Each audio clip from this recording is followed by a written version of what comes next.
Hi everyone, welcome to the second lecture of the Australasian Debate Training Initiative.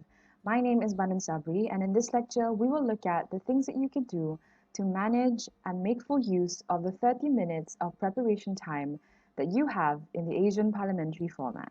So let's start by first looking at motion release. Now, even before motions get released, you need to make sure that you are with your teammates. This is super important because you want to get in the right frame of mind. Prep time begins the moment the three motions get displayed.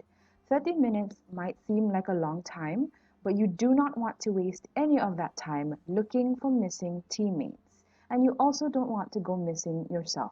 Having to look for missing teammates can be quite stressful, and a stressful prep just does not make for a good or effective prep for anyone involved. With the pandemic, tournaments have moved online. For online tournaments, you may not be physically next to your teammates during motion release, but you should still be present and contactable either by phone or the many online messengers that are available to you. So plan ahead. Pay attention to the schedule that was given to you before the tournament and the announcements made by the adjudication corps during the tournament itself. If you need to get coffee or fill up your water bottle or go to the washroom, do it all before you are meant to be in the main auditorium for motion release. Another thing that you want to remember is that for Asian parliamentary format, teams will need to meet to compare their motion rankings and then confirm which motion will be debated. So at offline tournaments, every team should locate their opponents before the motions get released. This will help save a lot of time. If you cannot find your opponents, then you should ask the adjudication corps to help. With online tournaments, this process of confirming motions is a bit easier. Usually teams just need to meet in the virtual debate room on Zoom or in the message channel on Discord and then decide the motion there. Here's a pro tip. Have each teammate be in charge of different things. One person can take a picture of the info slides and motions, one person can start the timer, and one person can be in charge of writing the rankings down. Now this is just a system that could make your prep a bit more efficient. Let's now look at choosing the right motion. Once motions have been released, your team needs to start discussing which motion you want. The question now is, how do you make that decision? Each round is usually grouped into themes. These themes could be anything from politics to religion to economics and so on. So depending on the themes and motions, you may want to consider different reasons for why you like or dislike a particular motion. But here are some basic questions that you can ask yourselves to help you in that process of ranking your motions. Which motion do you think is going to be the hardest for your side? Now this is probably the motion you definitely want to avoid. Which motion do you think is going to be the easiest for your opponents? It's also necessary for you to look at the motions and try to avoid the motion that might give an advantage to your opponents. Which motion looks like something you have read about, discussed about, or seen before? Have you debated a similar motion before? Now, asking these two questions might be useful in a situation where you are less familiar with the topics given. Which motion is everyone in the team most comfortable with? What are the kinds of arguments you can already see for that motion? Do you feel confident enough with those arguments, and do you think you can win with those arguments? So these are just some of the basic questions that you can ask yourself. None of these questions are mandatory or compulsory, and all of these questions are recommendations, and you can always ask more questions when you need to. What happens if you do not understand the motion or specific words in the motion? If that happens, you ask the adjudication corps. Don't ask the other teams or the other judges that are not in the adjudication corps, and do not use the internet. If you see a motion that is new to you, do not panic. Remember that new does not necessarily mean bad. Stay calm and discuss with your teammates. Another thing to remember is that sometimes we might have a blind spot, so always double check with teammates regarding what the motion is about. Sometimes we may misread, misinterpret, or misunderstand a motion, and this could influence the way we rank the motions, so always double check with teammates. Sometimes there can be disagreements with teammates. Just make sure to keep a cool head and try to reach a decision anyway.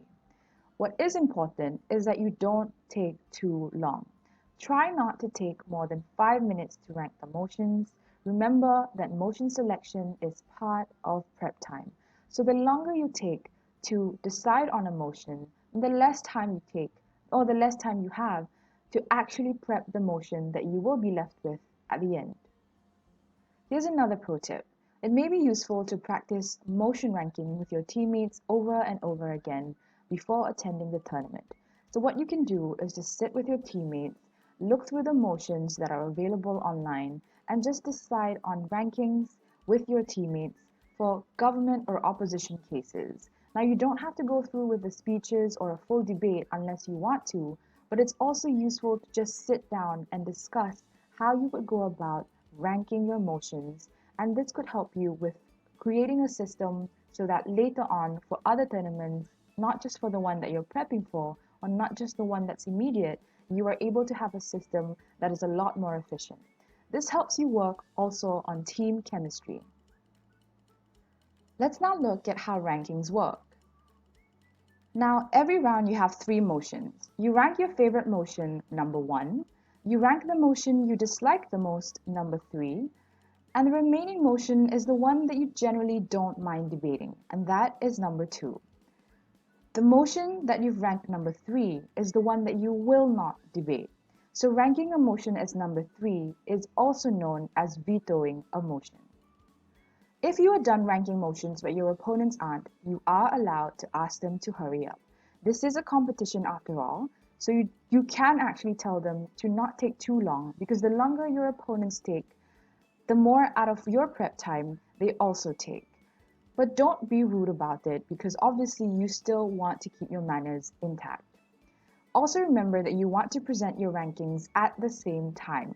Now some people might be a bit overexcited in general, so they tell their opponents their rankings even before their opponents have confirmed that they are ready to present their rankings. So just be mindful that you want to keep your rankings to yourselves until your opponents tell you that they are also ready to present their rankings. Here's another pro tip. Make sure you write down your rankings as proof before and after meeting your opponents. This is super important because it will help you also prove your case or prove the rankings to the judges in case there is a confusion or mix-up later on with regards to the ranking. Get verbal confirmation from your opponents after you have chosen your motion. Be very specific. So don't just state that you guys will do the first, second, or third motion, but be specific and say things like, okay, so we are doing the motion about banning abortion, yes? As much as possible, make sure you do this with the other team so that you can also limit the likelihood of confusion for both teams. Alright, so let's now start prepping. Before you get on to direction and discussing the context of your case, do a quick check with your teammates. Just quickly double check with your teammates to make sure everyone is on the same page. Confirm which side you are on, the topic that you will be debating, and whether everyone understands if you are meant to support or oppose a particular thing. This seems obvious, but it will go a long way if you do it with your teammates. This is also necessary, especially when you might have a teammate or two that are still confused about a motion's wording or a specific definition of a word in the motion. At physical offline tournaments, you can do this while you're walking to the debate venue. At online tournaments, just take a few seconds after motion selection to do this with your teammates. Now, as I just mentioned, at offline tournaments, which we will hopefully return to sooner rather than later, you will need to walk to your debate venue. So in this situation, you will need to make sure that you can walk and prep at the same time. You want to make full use of your time, so having a system will help. Some teams prefer having a few minutes silence while walking so that everyone has a chance to think independently before combining ideas. You can also have questions during that session, or while everyone is silent, you can tell your teammates to think about certain questions already, and these could be guiding questions for your prep. So have your team be completely silent for 1 or 2 minutes, and then ask them to think about very specific things while you are all silent for those few minutes. These could be things like, let's think about who might be the most important person in this debate. If there is a clear attack you think might come from the other team, you can ask your teammates to think about ways to deal with this attack. So you won't have to immediately have these answers within those few minutes, but highlighting these questions to focus on and the specific areas to focus on while walking will help guide your prep. Some teams prefer talking and brainstorming immediately. This is a system that might be something that you prefer. There is no one size fits all. Your team just needs to figure out what works for you. All you need to know is that you might have to learn to adapt. Sometimes for offline tournaments, the venue is very far and you can't wait until you reach the venue itself to begin talking and writing things down. You will just have to learn to multitask. And once you do learn to multitask, this is a skill that will be rewarding for the rest of your life essentially, but it might be tricky at first. You might have to walk and talk and write things down all at the same time. Sometimes when it's raining, sometimes when it's really cold, sometimes when it's really hot.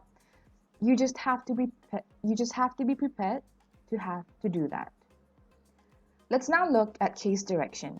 Once everyone is on the same page, you can now start building that case that you want. Start by asking important questions like, what do we think this debate is about? Now, no matter what level of experience you have in debating, this is a question that will always need to be asked. Also, what are specific phrases we need to define a bit more? Where does this debate take place? What is the problem that we need to identify and solve? Is there a clue already in the motion that tells us what our goal is? Now, this last question is very important because sometimes clues are already there in the motions. So you just need to pay a bit more attention to the wordings of the motions or the actual motions themselves and the way that you want or the way they're phrased. So let's search for clues. For example, a debate motion might say, in places of high unemployment, this house would X, or this house would do something. Now, this probably tells you that you may need to think about what may cause unemployment, who are usually the groups of people that may be unemployed.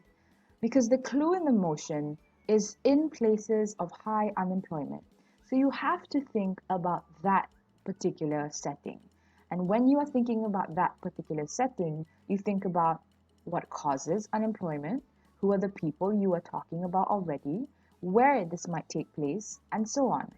Going through this thought process will help you find ways to then try to solve the problem of unemployment, which is your goal if you are the government team in this motion. Or in opposition as well, you might suggest that government's policy or government's way of solving the problem is not really a good way to solve that problem, and you also need to go through the same steps, and you also need to think about places of high unemployment and what may cause them and how to fix it. These questions will also help you determine what is known as context. Let's now look at making a model. Now, once you have a direction of the case, you can build more on that direction and continue adding until you build the overall framework for your case. Ask yourself, what is status quo? Now, just very quickly, status quo refers to the way things exist now. So this is the part where you ask yourself, what does the world look like right now? This will then naturally lead you to ask also the questions that are like, or these will also lead you to also ask questions like, how do people behave currently? What did the world look like before? Did it change? And if so, how? And then you continue asking more questions.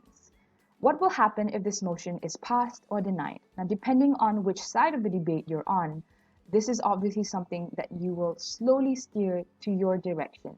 And you say it's either a good or a bad thing that the motion is passed.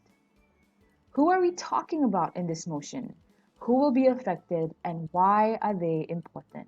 Now, this particular question is also important because in every debate you have different actors, different processes, and different groups that will be discussed by both teams.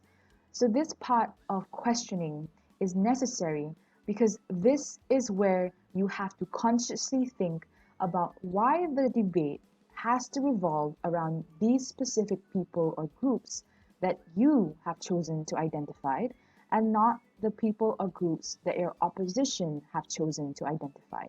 So asking why are they important sets you on that path of trying to figure out why the debate and the outcome of the debate will be determined by those people that you have suggested are important. Also pay attention to the types of motions. Pay very close attention. If the motion reads, "This house would do something," or THW, then chances are you will need to have a policy. This is where you think about how you are going to implement this action that this house would do. This is also known as a mechanism for your general case, but simply put, is an answer to the question of how does this house do this, or how does this policy that this house wants to do work. All of these are answers to, again, more questions. So at this point, it's quite clear, or it should be quite clear, that your prep cannot function if you do not continuously ask questions. And these are basic questions of whys and hows. Just continue setting yourself on that path of all of these questions. Other types of motions that present clues. If the motion reads, "This house regrets," you have to think about not only that thing that you are regretting, but also what would replace the thing that you are regretting if it did not exist. Now, this is a burden for "this house regrets" motions. And if the motion reads, "This house regrets," you have to consciously be aware already of this thing that you have to do. So this is a responsibility and a duty that you will need to do if this motion reads, "This house regrets." This is also what is known as a counterfactual. If this is an actor motion, ask yourself how it changes the structure of your case. Whose perspective needs to be prioritized now? What are the interests of this actor that you have to now talk about?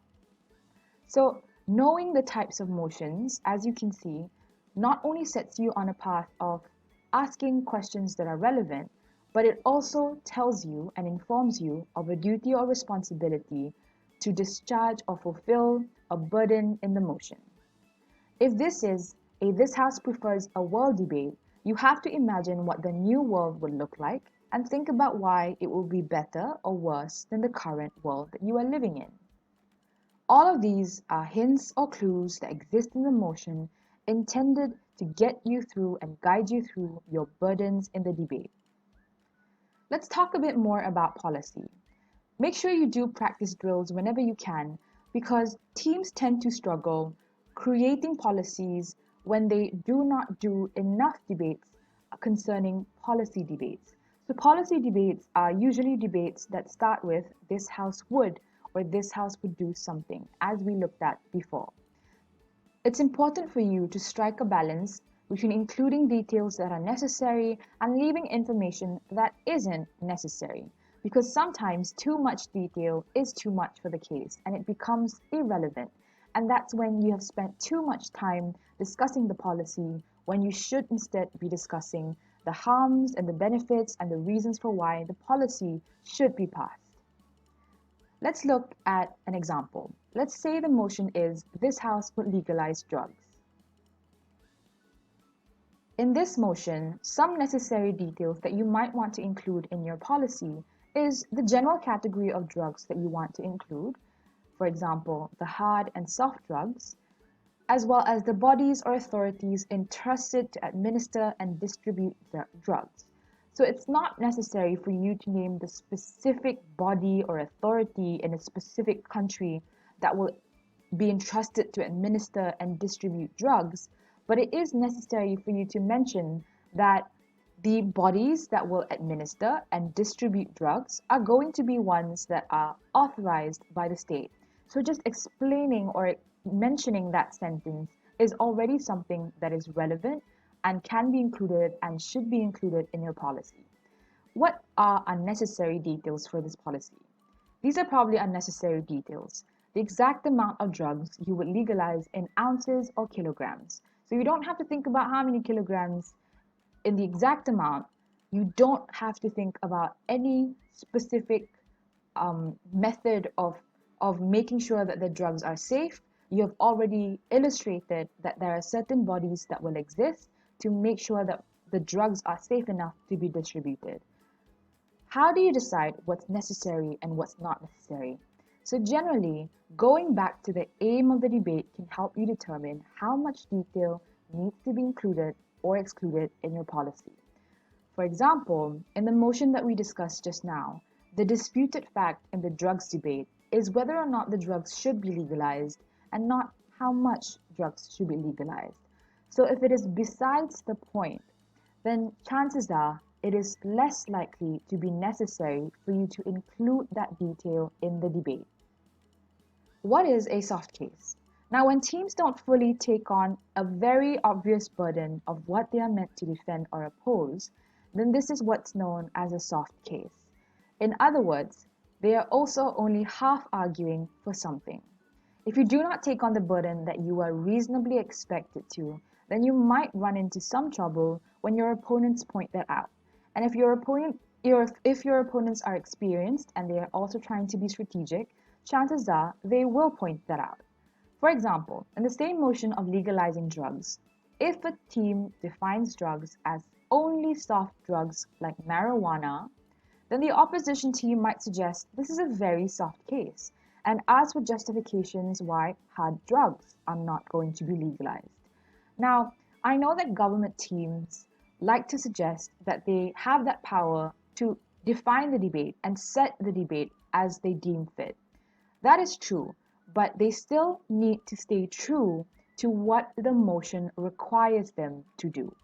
So the motion reads, this House would legalize drugs, and not this House would legalize soft drugs.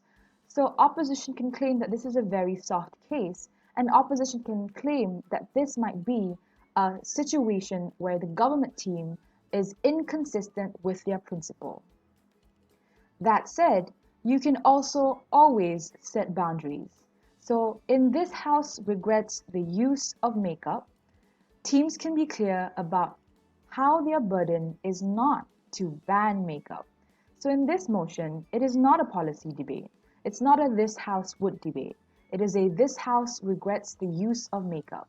And if we go back to the discussion that we had earlier, in this House regrets motions, you have to, number one, state the reasons why you are regretting a particular thing, and then show why it would be a better world if this particular thing that you are regretting did not exist.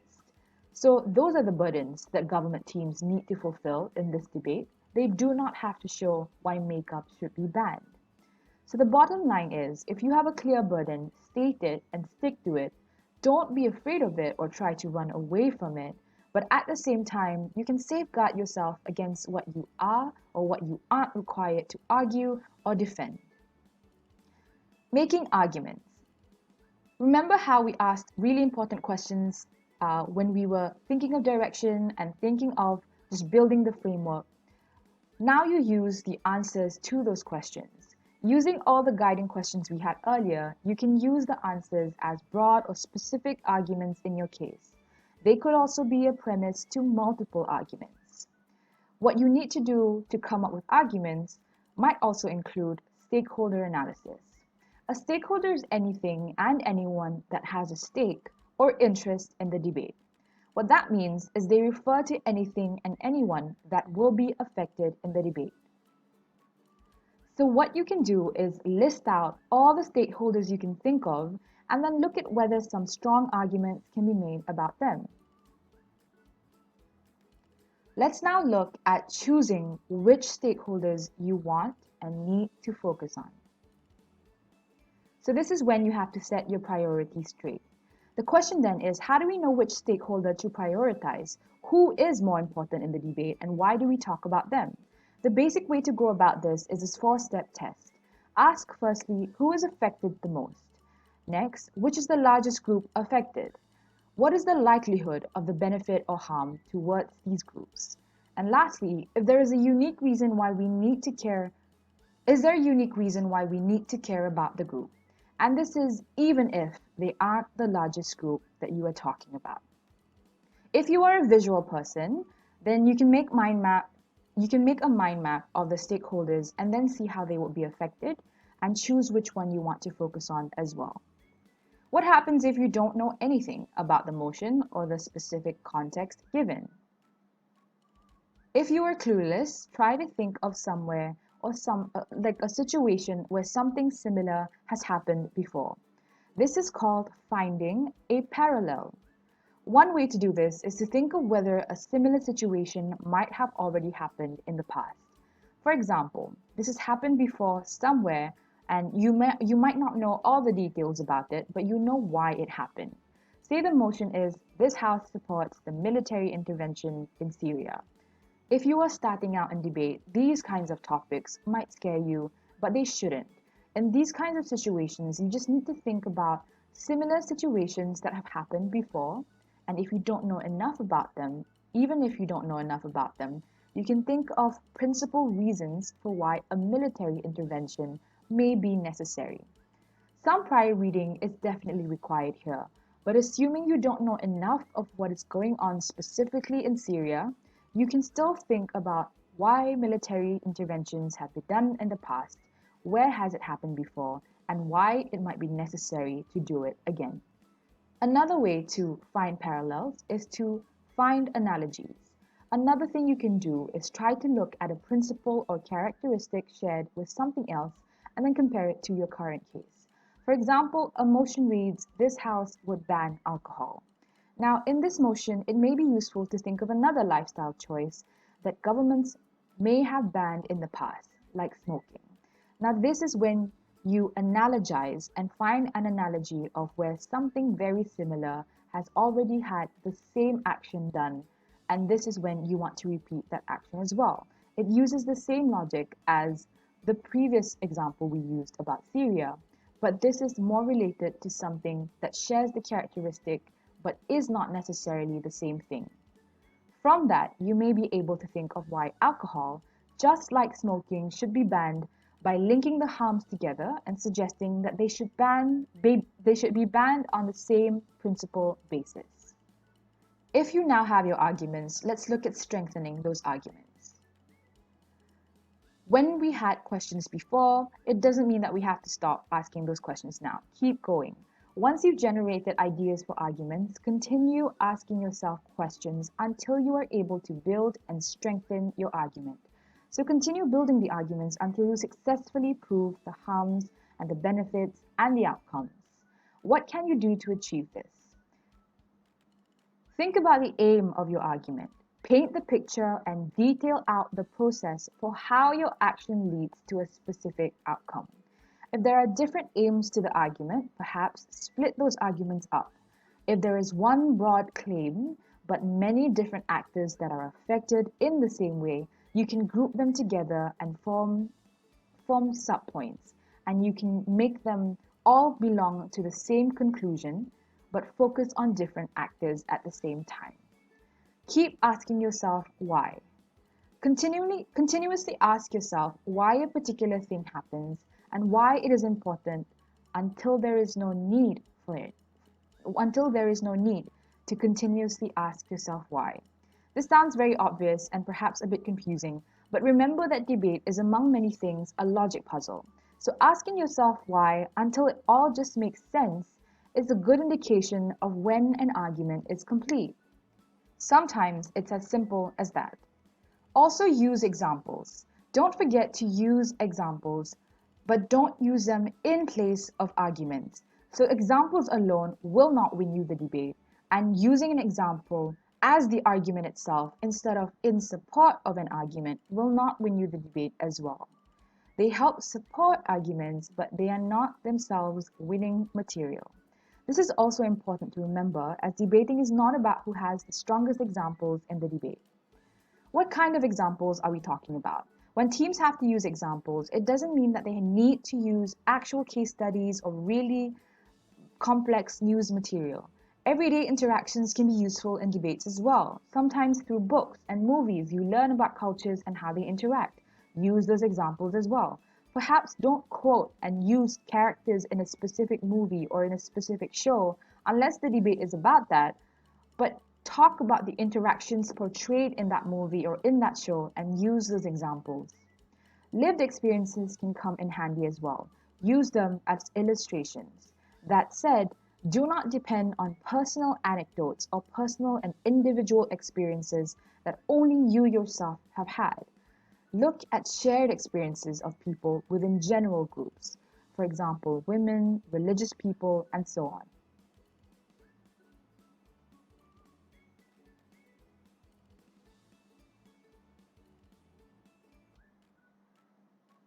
So you can take inspiration from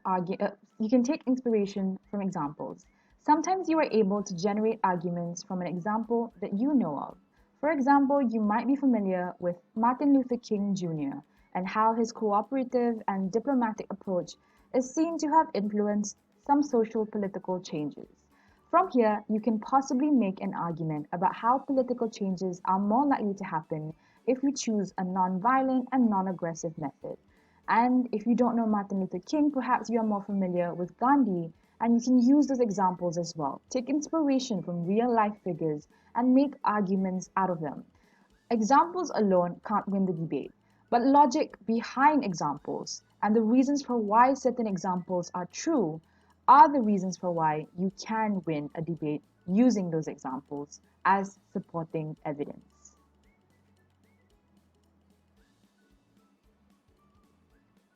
Now, with preemptions, you first have to understand what they are. Generally refer to arguments or clarifications or responses that you make in anticipation of an attack from the other team. Think of them as self-defense, even before the attacks from your opponents are made. So for example, remember when we discussed priorities and making sure that you show which stakeholder is important?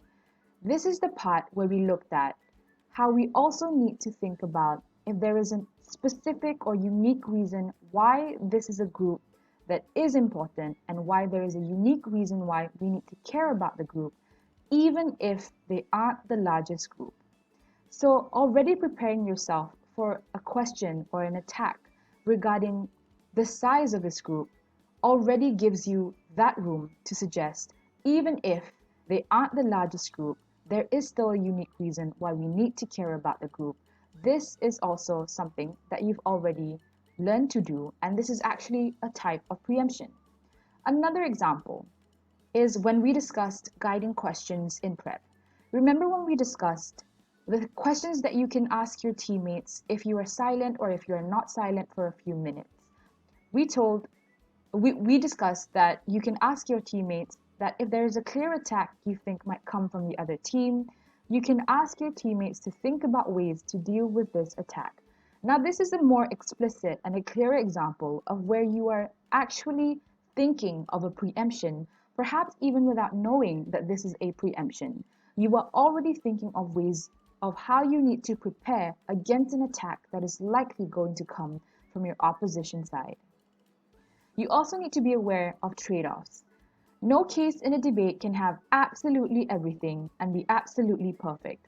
So this is when people say you can't have your cake and eat it too. You will need to slice it up to eat it. Your case will have both pros and cons. There are some benefits that the other side may have that you may not. So you need to be prepared to trade off some benefits in favor of greater benefits you want to claim. So what you can't keep, you can trade off, but suggest that despite not having the thing that you have traded off, your case is still better than the opposition side. Similarly, this is when you suggest that some harms that exist in your world may be worth it as the benefits are greater anyway. This is also where in prep you can discuss what areas in the debate you might end up losing, but why the areas you win will be more important. Now, this is also actually a way of preempting certain situations in the debate. You are preparing yourself for the situation where you might lose in a particular area, but you want to show why your case is still more important given the areas that you do win. This is important. Even though preemptions is one of the last parts covered in this lecture, it does not mean it is the very last step. What's important to note is that this will have to be a step that you make an effort and make sure you check you make sure you check by the end of prep. You need to make sure that you continuously do it, and the reason why I placed it at the end is only to illustrate what preemptions are, but also to tell you that this is a step you will need to double check again. But it is something you have to make a conscious effort to think about all throughout prep, so that it's there at the start of your cases, in each argument wherever necessary, and at the end of your case as well. A few housekeeping things. Dividing the work. When dividing materials among the speakers in a team, don't spend time fighting over arguments. This is a team sport. So just remember, the team will need to have a solid case in order for the whole team to win the debate. These are also some strategies that you can have just to divide that work. The first option is to give the most important arguments to the first speaker to cover in their speech. The second speaker can then take the remainder and then focus on utilizing responses. A second option is having the first speaker take all the biggest arguments that need a lot of time spent on them, since they have to also do the setup. Leave the more granular or detailed impacts to the second speaker once a clear foundation and overall framework has already been established and set in the first speech. These are not exhaustive, and these are not the only things you can choose to do, but this is just here to illustrate that perhaps you want to think of a strategy about dividing the work without necessarily worrying about your individual speech and how it might be affected. Remember, you need to keep time and make sure that you stay on top of it. Always apportion your time. That means always divide your time according to what is necessary. Don't spend the majority of prep creating your policy. Like I said, don't spend too much creating your policy and then not enough time actually discussing why the policy is necessary and what are the harms and the benefits of the policy. Focus more on what you need to do in order to win the debate. So if you have 30 minutes, I would recommend not spending more than the first 5 minutes ranking the motions, which leave you about 25 minutes to do the rest of your case. Here, perhaps focus 20 minutes on everything from the policy to the arguments to the stakeholder analysis and so on, and maybe save the last few minutes, and in this case, the 5 minutes, just for each speaker to organize their speech. And it's very important as well for your first speaker to be able to do this if they are the type that needs a bit of time to just organize and rearrange that thought process. If you feel like the prep has been quite overwhelming in terms of material and that there has been a lot of content, these few minutes at the end of prep are really necessary, simply because if your speakers aren't organized, then they wouldn't be able to relay all of the information you've already spent all that trouble and time and effort in prep discussing. That's the last thing, and with that, I just want to thank everyone for joining us. I hope you attend all of the other lectures and watch the other lectures. Thank you very much. Goodbye.